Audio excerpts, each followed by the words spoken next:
Quantum physics is the science which explains how human conscious thinking and subconscious thinking affects the material world of people, planets, and things. Neuroplasticity is the science that determines how the brain is rewired via information. Information arrives in two forms.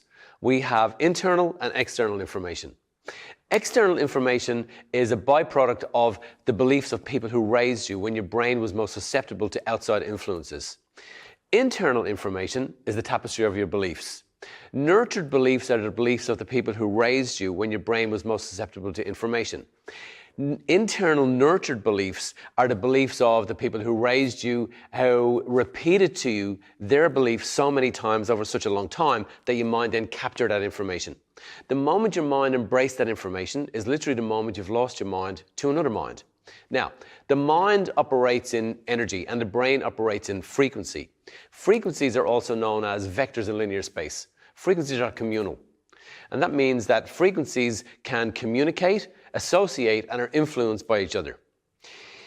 Your thought frequencies percolate down through your body and influence the frequencies that your body naturally emits to the extent that your body starts to adjust its frequency based on the frequency of your brain, the frequency of your thoughts, the frequency of your perceptions.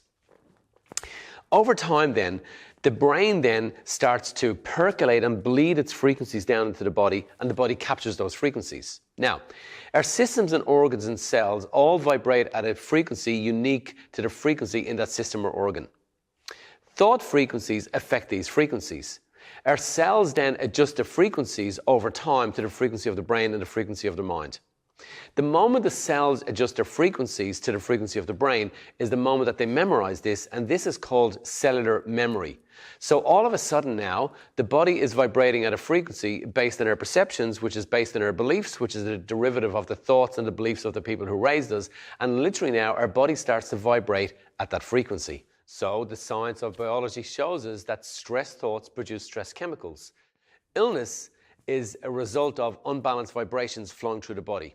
So stress chemicals affect their emotional state of being, and the emotional state of being then adjusts the frequencies that the body naturally emits to the extent that the body starts to break down in accordance with stress thoughts. These thoughts are an emergent result of the thoughts and beliefs of the people who raised us. So the people who raised us then determine our state of being, who we are. They determine our psychology. Our psychology then determines our actions. So in other words, we act in the future based on the beliefs of the people who raised us, because the body has captured this as a state of being, and when it captures it as a state of being, it develops it as a personality, and our personality determines our actions. So therefore, you might say to me, I'm an independent person making independent choices in an independent world, in an independent mind with an independent body. But in fact, we're not. We're literally just living on the show that our mother and father created. So our parents are still running the show. And that is how frequencies are affected by the beliefs of the people who raised us, which activate chemicals in the body, which cause illness and disease and stress and anxiety. So stress and anxiety is just the body's natural way of saying to you, you're not living by your purpose. You're not living by your passion. You're living by the indoctrination of other people. This is not the real you. This is the masked up you. And we wear a mask every day. So every day that we wake up in the morning time, in that first 60 seconds of our waking day, the brain activates and it goes from unconscious to conscious. And in that conscious state then, it takes a blueprint of how we lived yesterday. And that blueprint of how we lived yesterday was determined by the people who raised us. And it takes that blueprint and it repeats that blueprint into today. So literally, our tomorrow becomes an emergent result of yesterday. And then our problems keep proliferating over and over again. And that's how frequencies affect the body. And stress then is just the body's way of saying to you, listen to your soul. Listen to your authenticity. Listen to your integrity, because you're living by somebody else's indoctrination.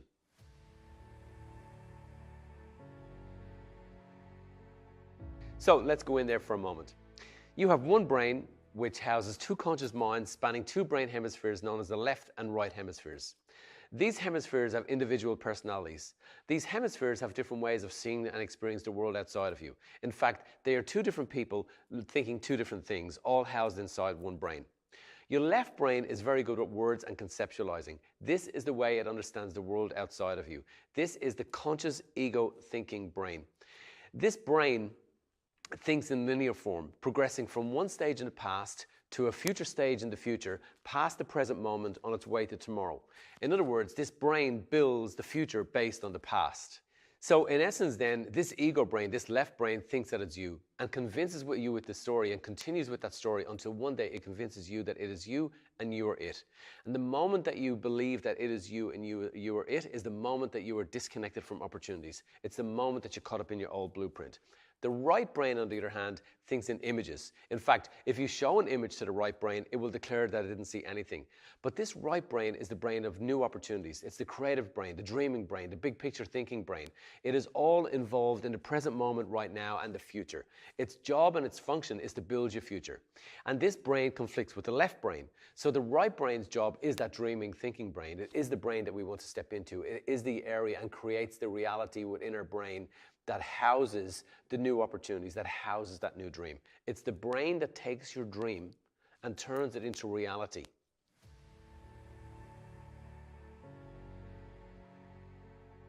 Information in the form of vibrating energy is picked up by your body's senses. That information then is wrapped up into what we might call a big bag of Lego, a big bag of pieces that all needs to be put together. This big bag of Lego then is sent into the right brain. The right brain then has all of these opportunities sitting in that right brain.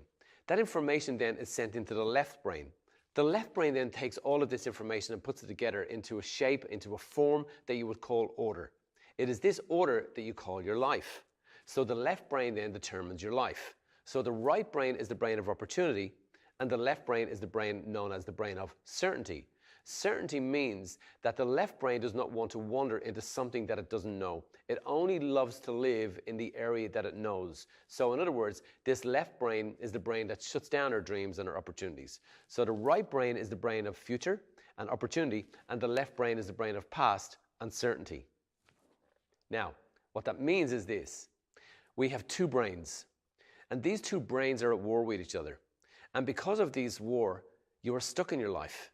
Now, this left brain hides behind a family of familiar narratives, such as, don't do it, you're not worthy of it, you'll never make it, you look silly, go back to sleep, I've got everything in charge, I'm in control, I can look after everything for you. And then again, the moment that you fall into that doctrine and that dynamic is the moment again you're even more separated from your opportunities. Now, the brain has a survival mechanism. And within that survival mechanism, it ensures that we work together in communities. We call these communities neighbors. So we work together in conglomerates and groups of neighbors. When we collect and combine the collective of thinking of a group of neighbors or a group of community, we call this culture. So it's also known as normal. So we're deemed normal as long as we follow the mentality of the culture. So herd culture becomes the norm, and now your dreams are back in your past where they don't belong. The moment that we fall for the cultural belief is the moment that we're stuck in our life. And the moment that we try to change that, we need to be ready because we're going to be in for a battle from our community. So in other words, your determination will need to be bigger than any cultural belief. Your inspiration will need to be bigger than any internal doubt that you've harnessed and created for yourself. And the moment then that you do that, and the moment that you start to separate from your culture, you better be in for and ready for another war, because you'll be laughed at, ridiculed, questioned, doubt, and all of that mentality that surrounds us keeps us stuck in that old reality, in that old place.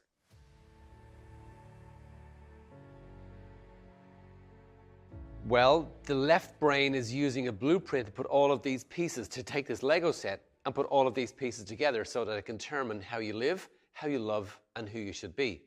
So to find this blueprint, it accesses your past indoctrinated mind, where your old beliefs live. Now your parents are back running the show. So it uses that blueprint to put all of these pieces together so that it can determine tomorrow. So in other words, your tomorrow and your today becomes a pattern of tomorrow based on the past patterns of yesterday. So in other words, your life yesterday, with all of its problems and difficulties and worries and stresses, becomes your life tomorrow, harboring the same problems, stresses, and difficulties that you harbored in the past. And by living by the determination of that blueprint ensures and guarantees that we keep bumping into our problems from yesterday tomorrow. In other words, we can literally predict our future based on the past patterns of yesterday. So in other words, if you want to know what your future looks like, just find your blueprint. To find your blueprint, just look at your past indoctrinated mind. To find your indoctrinated mind, just look at how your parents raised you and how your educators taught you. And develop from that the pattern that you're living by today.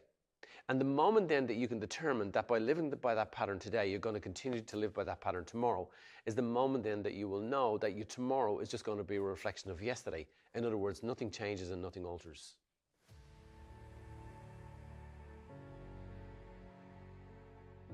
Your left brain is driven by your emotions. It's driven by your body. So the body sits there with its 37.2 trillion cells. And each of those cells in the body, in your body, have what's called effector and receptor sites. About 15,000 to 100,000, depending on the cell, effector and receptor sites. These effector receptor sites have a function. They have a primary role. And that primary role is to prepare themselves for chemicals that are delivered into the body, into the cellular level of us. In other words, we've 37.2 trillion cells with effector and receptor sites which act as loading ducts for information. Information comes in the shape of chemicals. So over time then, as an energy preservation mechanism, the human body has learned to take over the mind. So the mind now is no longer in control, and now it's our emotions that are in control. So therefore, self-development is not just about mind control. Self-development is also about emotional mastery. Without emotional mastery, there is no new, there is no more, there is no greater. So the body then becomes addicted to pain. For example, we take a drug addict, and the drug addict sits down and determines that he wants or she wants to break away from her or his habitual habit of taking drugs. So they have an idea, so they have a dream. So the mind is wandering into their dream, and they're infatuating with their dream. And they make that determination to stick with that dream. But 2 days later, the body, the emotional addicted body, the chemically addicted body is sitting on the couch in agony and pain, convincing the brain to give up on its dream, to go back and to take the chemical, to take the drug. Now, internally, we have the same mechanism. We have the same pharmaceutical production center that produces chemicals. So in other words, the body becomes addicted to chemicals. With our 37.2 trillion cells, with effector and receptor sites, as an energy preservation mechanism, the human cell will adjust its receptor site in anticipation of a past chemical that it has been receiving over a period of time. And the moment that the human cell makes that adjustment and adjusts itself to receive that chemical as an energy preservation mechanism so that it does not have to keep adjusting all of the time, the moment that adjustment is made, that's called an addiction. So just like the addict is addicted to a drug, we as humans become addicted to our thoughts because thoughts produce chemicals, and chemicals act as messengers to a cell.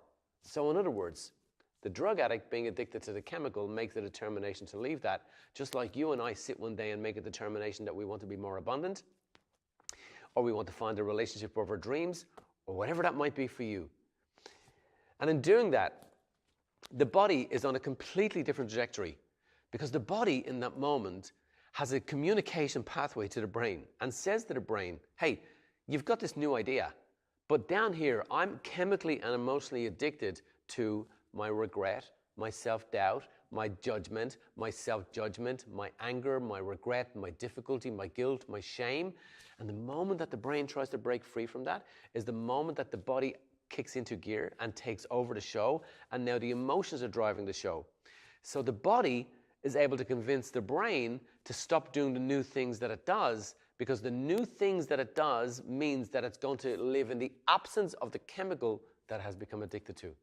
And the moment that the body makes the determination that it doesn't want to make its addiction and break away from its addiction is the moment then that, again, we're even more separated from our greater opportunities. So that's left brain. So left brain has become very skillful in the art of seduction. So the left brain is the brain that kind of wakes you up every day. It's like a stalker that has found its way into your home and who cooks you breakfast each morning and leaves a note for you on the kitchen table telling you how to live that day. And you meekly conform to its demands, even though its demands are not inspiring to you. And that is how the body becomes addicted to those emotions.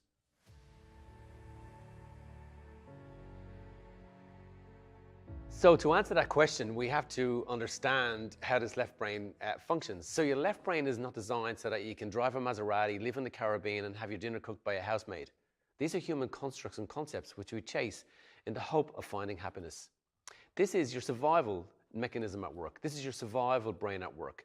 And this left brain sits way beyond the abyss of the walled frontiers of your subconscious mind. In other words, you cannot connect with it on demand. This left brain is aware of you and knows everything that's happening in your life. This left brain convinces you that it is you and that you are not it.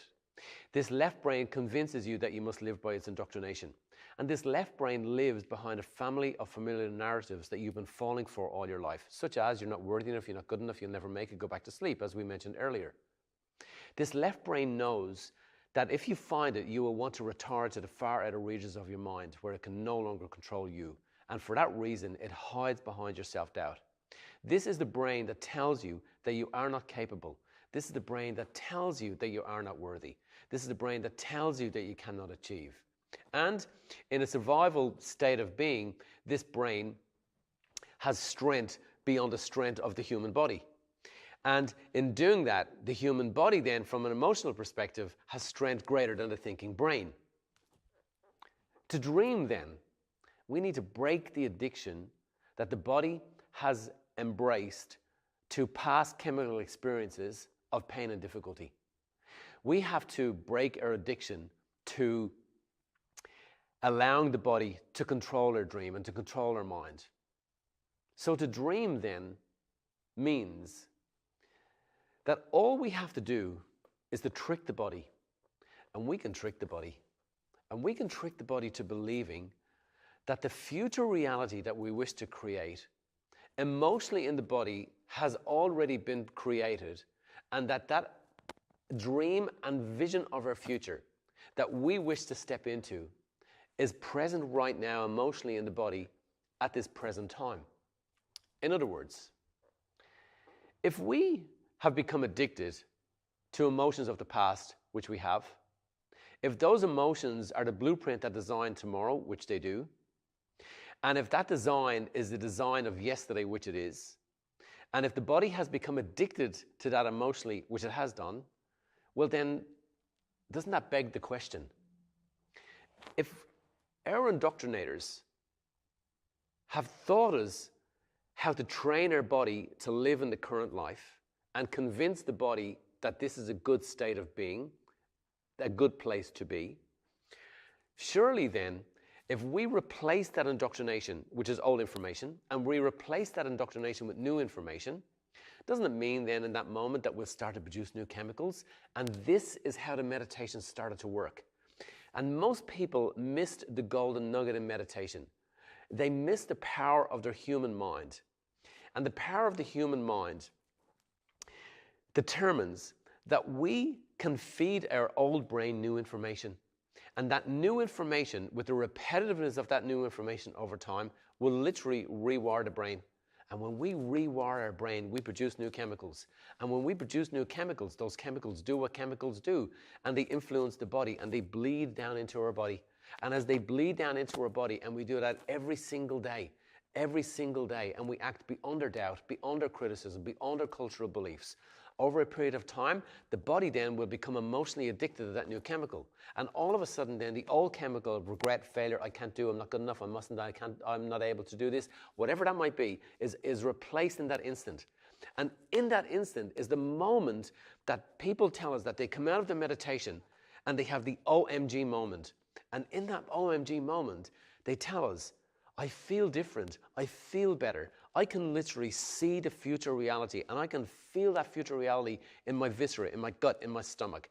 And the moment that we feel that future reality in our stomach, in our gut, in our viscera, is the moment then that we've literally convinced the body that the future reality that we wish to create is now present right now in this moment. And the moment that we do that, wouldn't you conclude, and shouldn't we agree that in that moment, there is no need for doubt? Because doubt is no longer going to be serving. Because as far as the body is concerned, the future dream is right here, right now in this moment, and therefore doubt is irrelevant. So to answer the question, is it pointless dreaming? It's pointless dreaming unless we convince the body that the dream has occurred and happened. And to do that, all we have to do is repeat that every single day. And in our meditation, in our dreaming, thinking day, as we're walking around our life, as we walk around our life, we need to keep feeling this new future in our stomach.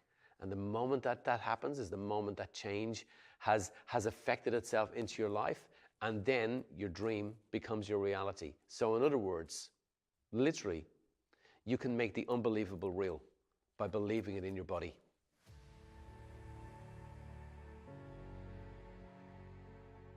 Thoughts and sickness. So the left brain lives on false limiting perceptions. Now, these false limiting perceptions are the perceptions that build your mask for you every single day. This is the mask that you wear as you present yourself to the world and everyone in it, convincing everybody in the world that your life is good. And in doing this, then, you convince everybody in the world that your life is good, so much so that one day you fall for the illusion of your own lie, and now you have permission to feel good about feeling bad. Over time, then, the toxic leak of subconscious negative chemicals influences the body, unbalances our energy centers, causing illness and disease. So in other words, we have a subconscious stream of chemicals backed by our limiting perceptions on life and ourselves and everything in it. And this stream of subconscious chemicals acts subconsciously. In other words, we're not aware of them. And they act beyond our aware mind, our logical thinking mind.